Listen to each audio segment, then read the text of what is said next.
Bonjour Nicolas. Bonjour Emma. Comment vas-tu? Mieux que les films que j'ai vus aujourd'hui. C'est vrai? Oui. Tu n'es pas emballé? Mais écoute, déjà je pense que j'étais très content de mon petit choix matinal. Je me suis dit, je vais aller voir le film d'ouverture de la semaine de la critique et j'emmerde Mad Max Fury Road et je l'ai regretté tout au long de la durée du film que j'ai vu. Oui, alors c'est Les Anarchistes avec Adèle Exarchopoulos. C'est son retour après la vie d'Adèle et Tahar Rahim. Et alors? Et alors, quand ils sont bien dirigés, je pense que ce sont des très très bons comédiens. Quand ils sont très mal dirigés dans un film qui est mal écrit et qui est mal mis en scène, c'est tout à fait désincarné et c'est très mauvais. Et ça raconte l'histoire de? Eh bien, c'est un policier en 1899 qui intègre en fait, qui pour évoluer au niveau professionnel, accepte de se faire passer pour un anarchiste pour mieux les traquer et les arrêter. Eh bien, moi, j'ai choisi d'aller voir Mad Max Fury Road ce matin. Je ne le regrette absolument pas. C'est extraordinaire. C'est violent, c'est baroque, c'est bruyant. Les scènes d'action sont époustouflantes.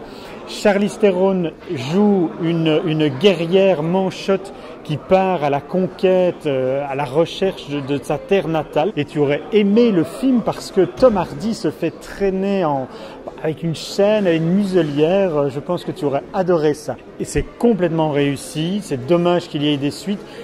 Tu m'as montré une licence maintenant, voilà. Oui, mais à côté de ça, je t'assure que être dans la grande salle lumière et entendre 3 fois après des longues scènes d'action, la salle applaudir et crier tellement que tu as été pris par ce qui se passait à l'écran, c'est vraiment un grand événement pour moi. C'est sûr que c'est mieux que d'être dans la salle du Miramar où on entend quelqu'un qui ricane quand les répliques sont très mauvaises ou qui se tape sur le front avec son cahier tellement il n'en peut plus. Tu n'en pouvais plus non plus pour un film japonais? Oui, notre petite sœur de Koreeda, une adaptation d'un manga, en fait, d'un roman graphique. On a 3 sœurs qui se sont plus ou moins élevées elles-mêmes, qui se rendent malgré elles parce que c'est un jeu de tradition, elles se sentent obligées d'aller à l'enterrement de leur père qu'elles n'ont plus vu depuis 15 ans. Et leur père, en fait, a eu une autre fille qui se retrouve aujourd'hui orpheline et donc elle décide de l'accueillir chez elle. C'est très bien filmé, c'est joliment mis en scène, c'est bien interprété, mais je pense que le sujet ne me touche pas du tout. Alors, presque tout aussi assommant, c'est Il racconto dei racconti, Tale of Tales, le conte des contes en français, que tu as vu également. Que j'ai vu également, et là, que tu as regretté un petit peu. C'est une énorme déception. C'est pas un regret, c'est vraiment une déception. J'avais beaucoup d'attentes. Je trouve que le trailer est magnifique. Et en fait, le film pourrait l'être. Enfin, le film est à la fois grandiose, grandiloquent et en même temps très mauvais. C'est très très bizarre.